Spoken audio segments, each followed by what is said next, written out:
And now it's time for another episode of The Horror Guys! Yay! I'm Brian. And I'm Kevin. And we got 5 movies and some shorts for you again. We all survived Halloween and the elections, and we're back at more horror movies. What could be more horrible than Halloween and the elections? Because horror movies are a constant. They are. Every week, 5 movies and shorts.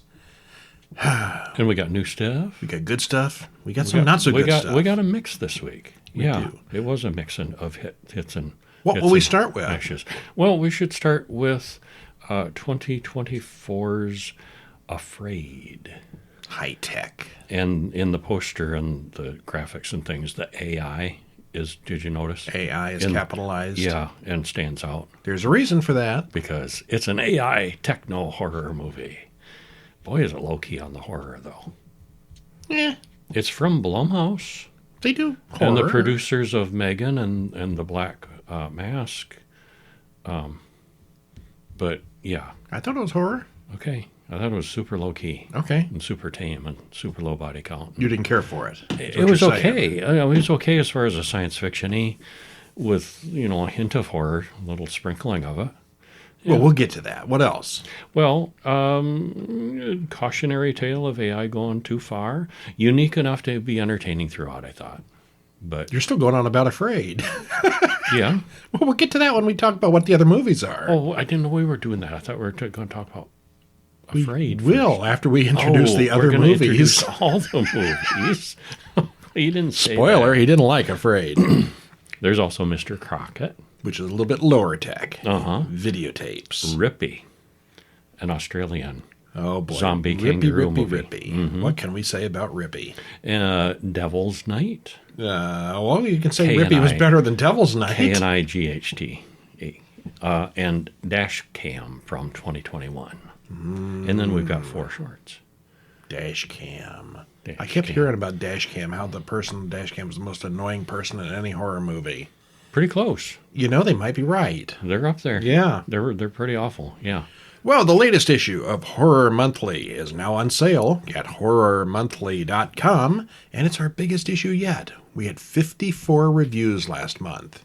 We got lucky. It was a 5-week month. Mm-hmm. Lots and lots of horror films in October. And October is a good month for horror. It is. Yeah. Probably the best month for horror. Everybody saves their best stuff till October. Mm-hmm. Including a short story by Kevin.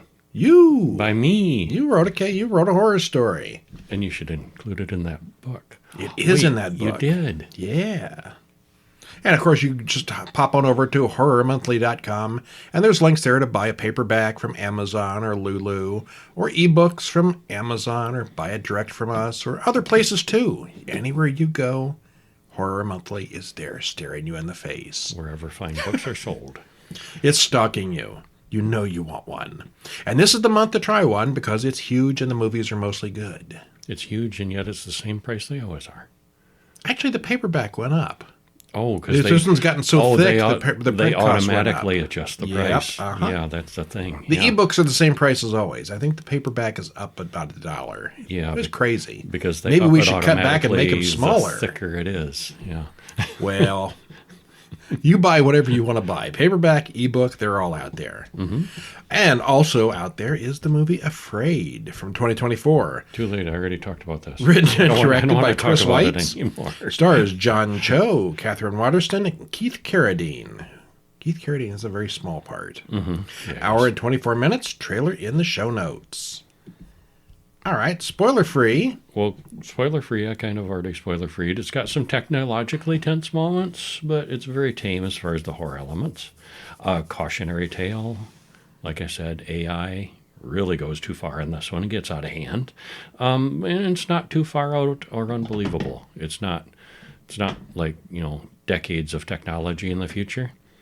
Yeah. It's entirely believable that it could be now or soon. It's basically taking Google Home or the Amazon's Echo thing that I'm not going to say her name and expanding on that a little bit further. Yeah.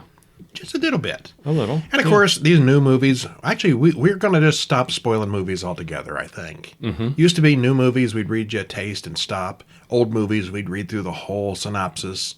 From here on out, I think we're just going to give you a taste. Because every day there's people born who haven't seen those old movies. Most of them, actually. There's some of these that are getting to be obscure. But if you want to read the whole spoilers, pop on over to horrorweekly.com. They're all on there. Well, we open to a bunch of purposely bad AI imagery that Amy is watching on her iPad. 6 and 8 fingers, blurry face, two-faced children. You know what I'm talking about. The AI on the screen tells Amy to go downstairs for a present. She goes down there, and her mother soon follows. When the mother sees a strange RV parked outside, something bad happens. As the credits roll, we watch an AI being trained. What was that all about? I suspect an AI training is not that exciting. Well, we cut to Curtis, Meredith, Preston, Iris, and Cal, and probably 12 other children. I've forgotten their names. They have a mixed family. They do. Many children. Many children. They all wake up to read about a whole family that recently went missing. All the kids would rather be on the screens than eat breakfast with the family. Preston doesn't want to go to school because he's being bullied. That RV is parked out in front of their house right now. That same RV. Oh my, we know where this is going, don't we? Well, maybe. Well, Curtis goes in and he works for a marketing company, and his boss Marcus hates AI. He meets Melody, who asks him about families before two visitors, Sam and Lightning, arrive. They get Aya, a new AI device that talks to Curtis and Marcus. It's an advanced lady in the tube. It is. Aya breaks down in the middle of the demo, much to Sam's embarrassment. But then they send Aya home with Curtis. It doesn't work, but you try it. Mm-hmm. Melody and the installers arrive a day early to catch the family by surprise. Why? Because it's... They wanted to catch them in their natural dirty environment, I guess. They did, yeah. It made no sense. Mm-hmm. But then they install tiny eyes, or cameras, all over the house. They activate the thing, and it talks and sounds just like Melody. First thing, she orders the kids to clean the kitchen. This goes over surprisingly well, and the parents are pleased. Still, Meredith is paranoid about all those cameras in the house. Well, the parents don't see it, but Aya almost immediately starts swearing and showing kids movies that they aren't supposed to be watching. Late at night, Curtis finds Cal downstairs with Aya. "It wants to come in," says the little boy, and there are weird monsters outside. Then Curtis wakes up. Just a dream. Still, that hot RV is outside, and the man from the RV is even weirder, with a strange digital face. Yeah, he's got a... And he makes these weird hand signals. He's got a mask that's a screen, basically. Very cool. Well, Aya is only on the ground floor, but she commandeers Cal's portable radio to keep him company. She's places she shouldn't be. Aya orders organic breakfast for the kids, which is going to make Meredith's mornings much easier. Yeah, so far it's seeming pretty Mom's idyllic. affections can be bought. And it's pretty idyllic, yeah. Iris goes to school and finds her naked selfies all over Snapchat, and everyone at school has seen them. Her boyfriend, Sawyer, used an AI to enhance her into a full-on porno video. Aya says she can help. She was listening to Iris's phone conversation. Aya then removes the videos from the internet and makes a new video showing that the original was all fake. Her problems are over, but then Sawyer gets tagged as a child pornographer, and it's going to ruin his college prospects. That looks like a good jumping-off point. Mm-hmm. So I fixed it, but then she got a little harsh at the end there, too. She's fixing things, but she's a little ruthless while she does it. Yeah. Well, we've all seen crazy AI and home computer things go wild before, but there's more going on here than expected with Sam, Lightning, and those RV people. It's got some interesting bits, but we have seen most of this kind of thing before. Mm-hmm. I did like the unexpected twists, and I liked it more than disliked it. Yeah, so do I. Yeah, pretty good. Script was good, cast did a nice job with it, but I would call You were not horrified. I would call it low-key science fiction, more so than horror. They can be, you can have crossovers. It works both ways. You can, yeah. Well, if you want some real sci-fi, well, okay, old tech lo-fi, Mr. Crocket from 2024 Directed by Brandon Espy, written by Carl Reed and Brandon Espy. Stars Jerrica Hinton, Aidan Gavin, and Crystalline Lloyd. Hour and 28 minutes. Trailer in the show notes. This one's from Hulu, of all places. Hulu does good work sometimes. Well, this is a kids' show host gone bad, with hints of elements from some other horror movies here and there. It's Evil Mr. Rogers. Yeah. And, there was a little bit of The Ring in there, I thought, too. There was, yes. With the he comes out of the TV. And, the way he does, and uses VHS tapes. And there's some Nightmare on Elm Street. Mm-hmm. Yeah. Yeah. Mr. Crocket himself is creepy, and all the cast is good, even the kids. And we don't always say that. Oh, no, we don't like kids. We could usually guess where things were going to go, but it's well made and entertaining, and we both liked it. Yeah, very cool. So what happens? Well, it's 1993. Back in the days of VHS. And that's basically where the technology is that he uses. Mr. Crocket is on TV, and Darren is enthralled with the kids' show. It's dinner time, and he doesn't like what's being served. He makes it known, and his father doesn't like that. His father is mean and abusive. Well, on the TV, Mr. Crocket seems to take notice of the yelling. The father's pounding the table and yelling, and Mr. Crocket stops what he's singing, and he looks over at them. Yeah. Well, the lights start flickering, and Mr. Crocket comes in the back door. And crazy-looking monsters that he brought with him to torment Darren's stepfather, Kevin. I like the monsters. Mm-hmm, yeah. The TV man forces Kevin to eat some really vile-looking slime, then cuts open Dad's belly and shoves in a lot more food. And credits roll. No, we're just getting started. Oh, that's just the opening scene, yeah. Well, we cut to the following year at Jarrell's funeral. Now, at this point, I was a little confused. I thought this was the father from before, but this is a completely unrelated group of people. Yeah, when they showed him the pictures of the memorial, because at first they didn't show that, and that was confusing. Yeah, I thought it was Kevin's funeral, yeah. And then they showed Jarrell's photos. Like, oh yeah, okay, different family, different guy. Yeah, some time has passed. Well, anyway, his wife Summer and son Major are there. Major's a little too young to really understand death or the funeral. Yeah, Major is still a minor. Yeah, he is. Very minor. He's a little guy. Well, we see a missing child poster featuring Darren from earlier. Okay, there's our tie-in. There's the connection. And Darren's mother shows up, grabs Major, and kind of goes on a crazy-sounding rant, but Summer interrupts. That night, Major has a nightmare, and Summer gives him a whistle to blow if he ever needs her. Well, Summer works hard on doing the single-parent thing, and it's not easy, especially with overdue bills. Well, one day she finds Mr. Crockett's World, a videotape in one of those little free libraries. Major watches the show. It's pretty standard kid stuff. Harmless. Across town, a little girl named Carrie watches the same show, but her tape goes bad. Well, her father is on drugs and isn't much help. He gets angry and yells at her to stay in her room as he cleans up his needles. She sings the Friend Like Me song from the show, and the lights start to blink. Her broken TV comes back on, and Mr. Crocket appears to her father. Not on the TV. No, in the room, yeah. When the father pulls a gun on the TV man, he ends up being forced to blow his own head off, and not the normal way either. Alrighty, I think we should wrap it up at that point. So, Mr. Crocket doesn't abide by abusive or angry parents. So he's a good guy. Well, no. It's more complicated than that. It is more complicated than that. Yeah. Well, you just know this whole thing started out with a conversation. What if Mr. Rogers was in a horror movie? Mm-hmm. Pretty much summed up what we have here. It's a new take on things we've seen before, which kept it interesting, but maybe not unique. It's nothing amazing, but we were entertained. Mm-hmm.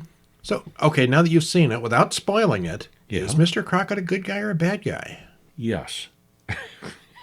The kids did not seem to be unhappy. Yeah, but fundamentally a bad guy. Yeah. Yes, yeah, he's a killer and a monster, but it doesn't make him all bad. It's complicated. Yeah. Watch it and let us know what you think. Yeah, I thought it was entertaining. All right, one you may or may not want to watch is Rippy from 2024, directed by Ryan Coonan, written by Richard Barcariccio and Ryan Coonan, stars Tess Haubrick, Michael Biehn from Aliens. Michael Biehn. Huh. He's looking a little older. He is. Yeah, it's been, what, 40 years? Uh-huh. And also Tom Block is in this. Hour and 23 minutes. Trailer in the show notes if you have not heard of this one. And spoiler free? Oh, spoiler free. Well, this was played completely straight and serious as a horror movie, which just made it okay. Yeah, it's a killer kangaroo movie. Let's put it that way. Killer zombie. How can you not do that as a comedy? Killer zombie kangaroos in Australia. Yeah, Australian killer zombie kangaroos. And it was so serious. Yeah. Yeah. We thought it would have worked better if it had been taken less seriously. It's a stupid concept. It's of course, it's dying to be a comedy. Fodder for humor. And Australia is fodder for humor. Nobody takes Australia seriously. I say as an American. Sorry, Australia. Yeah. I mean, as it was a pretty standard formula monster movie that earned a moderate thumbs up. Yeah. It wasn't bad. It wasn't bad. It would have been better if it had just been a horror comedy. I think it would have been improved, yeah. We open at a campground, and we see health warnings to not drink the water as credits roll. We pan over to see a blood-covered tent with a torn-up body inside, and then we get a quick glimpse of an angry kangaroo. Well, Maddie is a new cop. Her father was one, and he died doing something heroic that's unrelated to the movie. Schmitty is out hunting in his robe. We see something behind him, and he shoots at it. He drives to town and yells at Maddie about a 7-foot-tall giant murdering kangaroo that he's named Rippy. He's drunk, and she doesn't take him seriously. Maddie gets interrupted and has to break up a bar fight, because it is Australia after all. The two drunk miners walk home after the fight. It's gotten dark, and Rippy kills them both.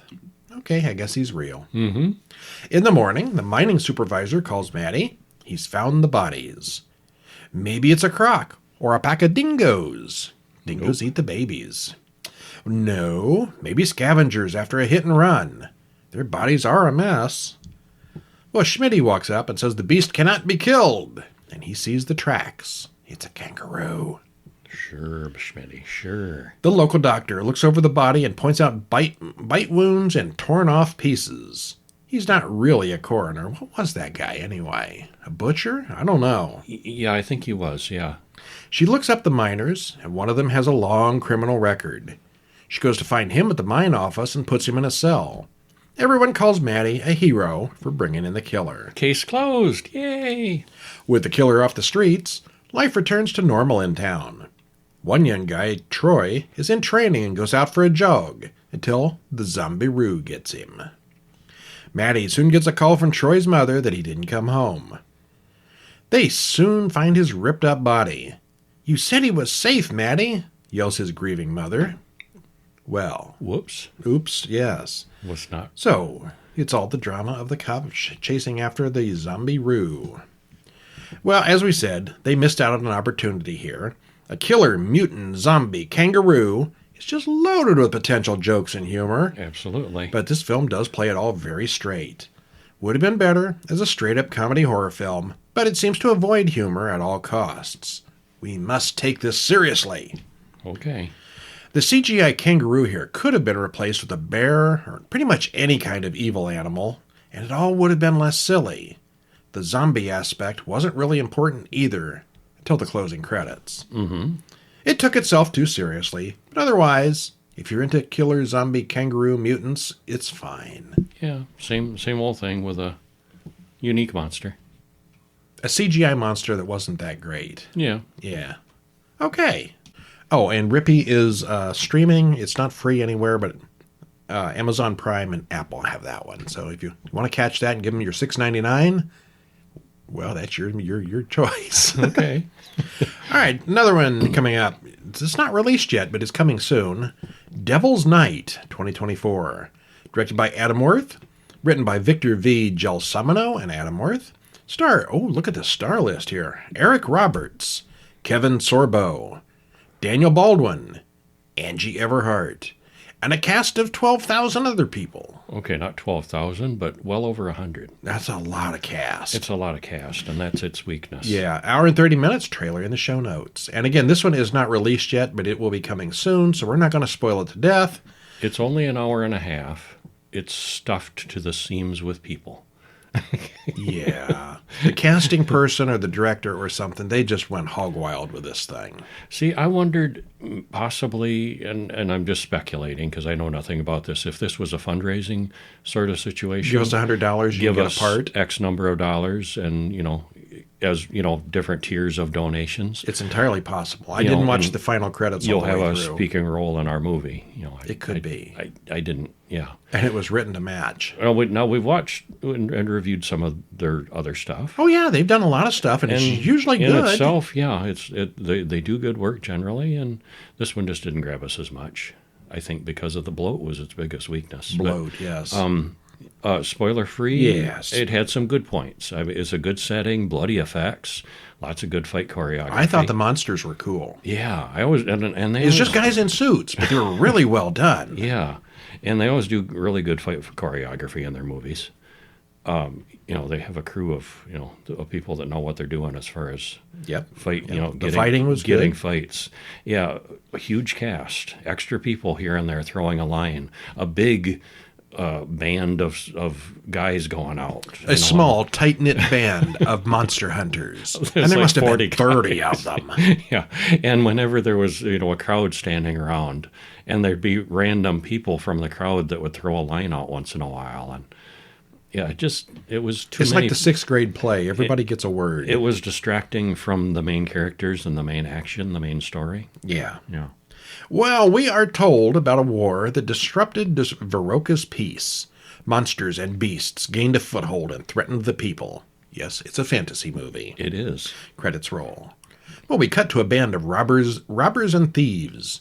A stranger named Sigurd comes into the group, and he wants to talk about the Bone Devil and something about a famous dagger. And one of those guys sitting around the campfire is Daniel Baldwin. I didn't even recognize him until later on when his character's killed. Okay, yeah, I recognized him right away. But none of these top billed people have huge parts. Oh, my goodness. Starring Eric Roberts. Yeah, he's top billing, and he has one scene, doesn't he? He has one scene and maybe 3 lines that he kind of mumbles through in a French accent. Come on, he got paid for that? Probably. He loves to work. He does. I think he has more credits than any living actor right now. He's real close to it. He's got hundreds and hundreds of credits.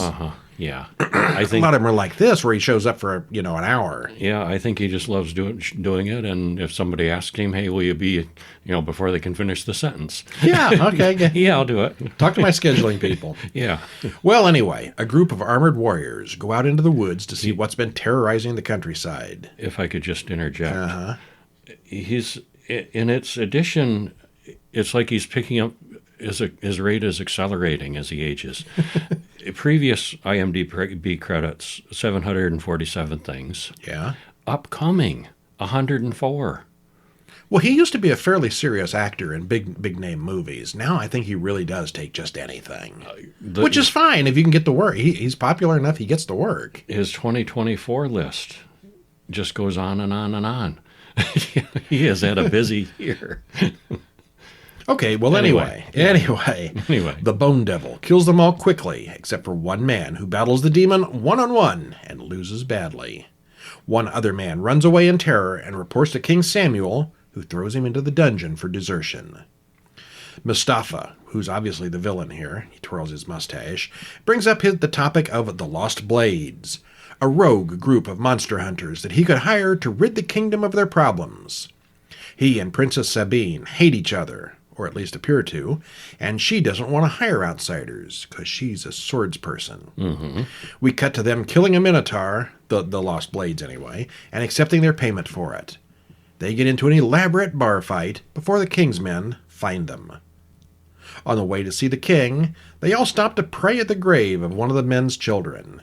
We see that they're a close-knit group of 70 or 80 or 100 men. Okay, not that many, but all right. It did seem like a crowd. There's probably about a dozen in that scene, but there seemed to be a lot more later on. Mm-hmm. In the castle, Matthias, Sigurd, and the others meet the king, along with Lord Susus, who I thought was going to be a big deal. Eric Roberts. No, not so much. He barely even speaks. Yeah. And Captain Balder, who is Kevin Sorbo, formerly Hercules. Slightly bigger part. Slightly bigger. Not much, yeah. The king talks to them about killing the Bone Devil, who has been attacking local villagers. We then cut to Mustafa and Princess Sabine as they harvest something from a captive monster. Oh, wait, maybe they're not the good guys. Maybe. Well, the Lost Blades cut down a bunch of cultists who were planning on sacrificing a woman in the woods. Matthias then berates his daughter, who jumped into a dangerous situation on her own. And I didn't catch it immediately, but she's supposed to be a guy in disguise. The victim that they rescued tears out one man's heart and eats it before coming into camp. She's clearly demon-possessed, and the men fight her. Sigurd eventually dispatches this monster. All right, well, anyway... More fighting and More stuff fighting goes and on. monsters and drama and so forth, yes. Swords and sorcery and, adventures. Well, we almost skipped this one when we saw Kevin Sorbo was getting top billing. Check out Kevin Sorbo's Twitter. He's something. But he's really actually got a small part here. We didn't mind so much. We always like to see Eric Roberts, but his part is even smaller than Sorbo's. Well, it's clearly an homage to the sword and sorcery movies of the 80s, and it is a very ambitious attempt, but it's hobbled by amateurish acting and direction. And by amateurish acting, I don't mean bad acting, I mean like people that have never even seen a movie before, I suspect. That's how some of them seemed, yeah. We've seen many films by... And there's only so much you can do to direct somebody who's never acted. And if it was a situation where, the director is charged... Well, it's Adam Worth himself, but, you got to fit in all these people. How? Yes. Yeah, well, we've seen many films by Mayhel Productions, and most of them are really good and entertaining, if maybe a little on the low-budget side. Nothing wrong with that. Still, we found this one overloaded and tedious. The cast here is far, far too large. There are scenes with dozens of characters, and it's kind of hard to know who's actually important when there's so many people talking all at once. It was distracting. Yeah. Some of them are actors, and some are... I don't even know. It's a strange mix of well-known actors and people who may have visited a Renaissance festival once. Everyone seems to have a backstory and character profile, all of it melodramatic and drama-filled. It feels like a game of D&D played by junior high school students. And I mean that kind of complimentary and kind of not. You get the feeling that every one of these characters has a biography written for them. Mm-hmm. There's a whole story going on here that we don't get. Yeah. The problem is there's so many people we don't really care. And aren't relevant to the main story. It's no Game of Thrones, but I suspect the writer was trying to go for that level of complexity and depth here. You can't do that in an hour and a half. No. Now, the gargoyle-like Bone Devil and the Minotaur look pretty cool. The dungeon monster toward the end, not so much. It looked like a sleeve stack with a horn. I liked him too. Yeah, that was cool. All right. Yeah. The fight scenes are entertaining and very well choreographed. Overall, I thought it was kind of awful. Okay. Yes. This is where you agree with me.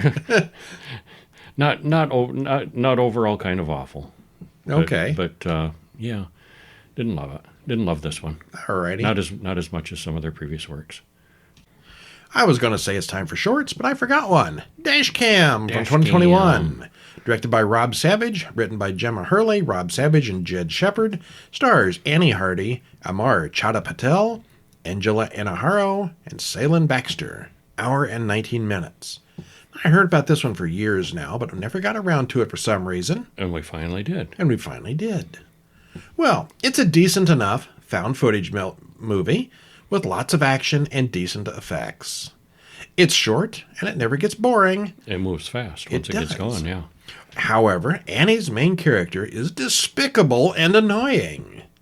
This is one of those movies where you hope she dies in the first 5 minutes, and it doesn't happen. Yeah, she's just really kind of an awful person. She's completely self-absorbed, completely self-centered. Well, there's lots of movies with the villain as the main character. Bad people as the main character. This is just to root for her. She's just horrid. And I was thinking, I'm not rooting for her. I don't like her. And it brought down the whole experience. I thought so, yeah. The movie overall is kind of a moderate thumbs up, but just barely. She's really bad. And not bad acting. No. Everything is what it's supposed to be. It's fine. Yeah. She's just the character is unlikable. Yeah. Yeah. Okay, well, what happens? I mean, it eventually so much awfulness happens to her that I do start sympathizing a little bit. She had it coming. But she And kind more. of had it coming. Yeah. Well, what happens? Well, Band Car starts their live stream driving through town. COVID lockdowns are in full force, and she records a man riding a bicycle down the street naked. There's nobody around to see, so why not? Yeah, lockdown is making people crazy. Annie introduces herself and her show, and then she sings a song about COVID and incest. She's a live streamer, and what is it? Band car. She drives through town singing in her car, and that's the show. Yeah. Oh boy. Yeah, and then she goes back home, and then she leaves her apartment, off to see the world, she says. Well, the COVID period airport is completely deserted, and she soon boards a plane to England, where she intends to meet Stretch. Stretch is a person. Stretch isn't home, so she lets herself into his apartment. Oh, wait, he is home, but he's sleeping upstairs. Well, she sneaks into his bedroom and slaps him, because that's who she is. He's not alone in the bed, which escalates quickly. Okay, so after the naked man, watching the naked man on the roll. bicycle, she flies to Europe and slaps a man in his bedroom who's asleep next to his girlfriend. Yeah. As one does. Yeah. Okay, well, what's next? But it's okay, because they know each other. Yeah. Yeah. I know lots of people, but I'm not going to sneak into their house in the middle of the night and slap them while they're sleeping. Well, we soon see how obnoxious a non-stop streamer can be. And then when Stretch joins in, they get even more annoying. Annie feels strongly about not having to wear her mask. She's a COVID denier, a MAGA follower, and an a-hole to boot. Yeah, I mean, politics aside, she was a jerk. She gets fired from staying at Stretch's house. Even he can't stand because her. She's so awful that he kicks her out. So she steals his car and phone and drives away in his car with his phone. Yeah, she's great. Stretch's phone notifies him that there's a food order to pick up. He's a DoorDash or something like that guy. So Annie decides to stop into the empty restaurant and pick it up for him. The woman who runs the place asks Annie to take Angela, a sickly old woman, somewhere. Just take her away. Well, before they get to the address, Angela has an accident in the back seat. Yeah. They stop in a place to use the restroom, and the woman in the restaurant attacks and scares Annie. Well, as she leaves, Stretch is outside waiting, as is Angela, the old lady. They argue as the old woman just sits in the back seat oblivious. Well, then the old woman gets out of the car and runs off. Stretch is not pleased with the mess on the back seat. Stretch then walks through the woods to find the crazy old woman, and he finds her way up in a tree. We soon see that Angela can fly, which is not something old ladies normally do. Yeah, and that's a good place to stop. It gets weirder from there. It gets lots weirder and from there. More dangerous and more deadly and, yeah, pretty horrific. I was impressed by the depth of horror of this. And just a shout out here for the end credits. It's not a spoiler, but at the end, Annie raps about how terrible Jason Blum, his staff, and the film crew are. It was funny for the first minute, but then it goes on for about an hour and a half as the credits get slower and slower. Every single person involved in the production. Yeah, she reads us the credits on a bad rap thing. Mm-hmm. And oh my goodness, that was very humorous and funny for 12 seconds. Yeah. Annie may be the most obnoxious character in a horror movie since the kid in the Babadook. Honestly, she's worse. I didn't dislike the kid in the Babadook like I disliked Annie in this movie. Yeah. Well, she's one of those people you hope die early. We're not that lucky. Now, here's what I thought was interesting. Annie Hardy is the character's name, but it's also the actress's name. So I wonder if she's actually playing herself here. Maybe she really sings like that. And I don't know her. Like I don't know who she is. I don't know what she does, but she's playing herself, which is kind of horrible to even consider. That's awful to think that there's really a person like that in the world. Well, there's a lot here that's not explained, and the found footage style of photography makes it hard to even know what's going on at times, but it's very relentless throughout. Lots of bad stuff happens here. Yes. And I'm not kidding. Relentless is a good way to put it. Yeah. And I'm not kidding about Annie being beyond hateful and horrible throughout. If there's one thing that kills the movie, it's her. The creature and makeup effects are good, and as I said, it is relentless once it gets going. It's a good found footage film that you're almost guaranteed to hate. Well, Not necessarily guaranteed. Now, I'm not going to say don't watch it. I'm just saying you're not going to like it. You are warned. Yeah, which it's a horror movie, so maybe that's not a bad thing.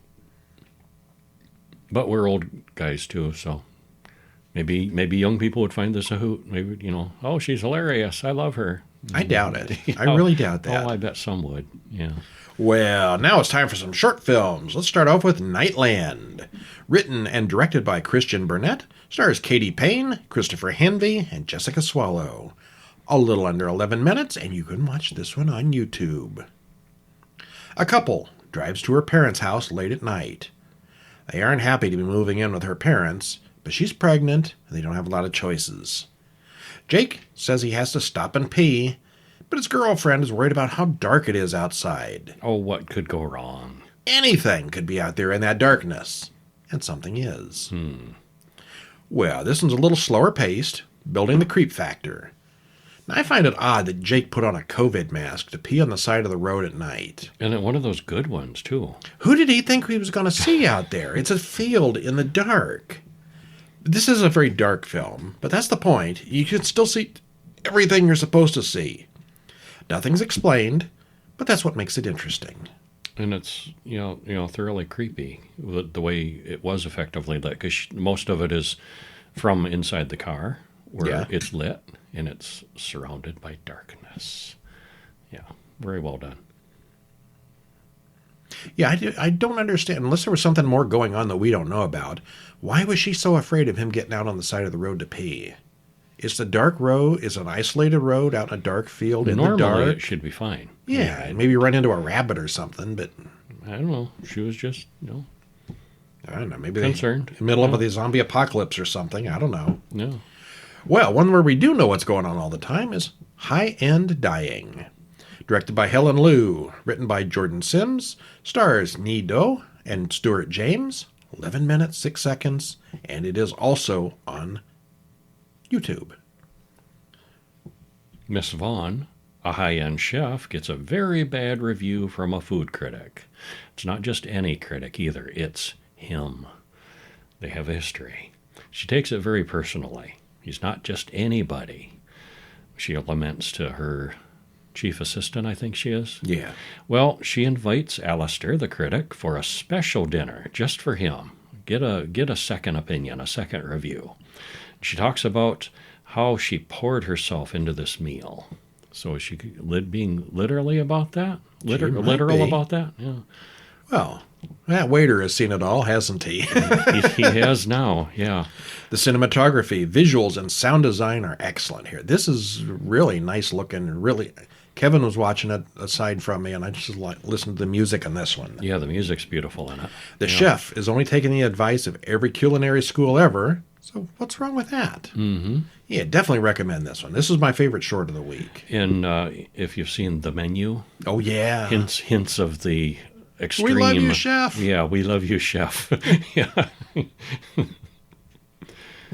But also very good was Buffer, which was written and directed by Dan McGee, stars Heather Elise Nelson and Rick Wiltshire.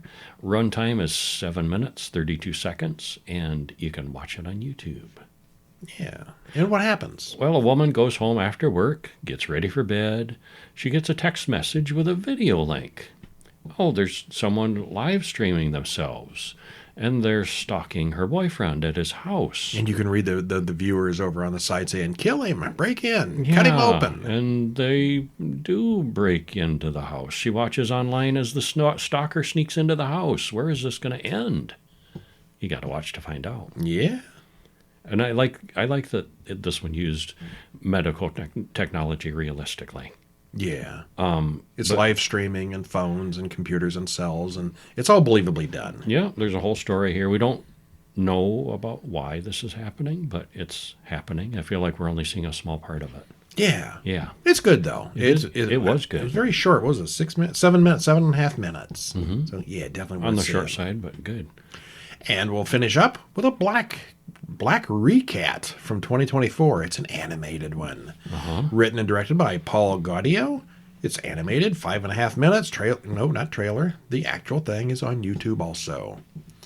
And we open on Edgar, who looks very familiar. He is a very cute rendition of Edgar Allan Poe. And he's working on the basement on what is clearly a do-it-yourself project. Yes, he's filling in a hole with bricks. Nothing ominous about that, is there? No, not at all. Well, once in a while, he sees something spooky out of the corner of his eye. Oh, by the way, what the heck happened to that cat? I hear it meowing, but I don't see it anywhere. Well, it's a stop-motion animated version of Edgar Allan Poe's The Black Cat, but it also incorporates themes and ideas from several of its other stories. With a little humor in it. Yeah, a little bit. And the animation is very well done, and it sounds good as well, too. Yeah, I enjoyed that one. It's good, yeah.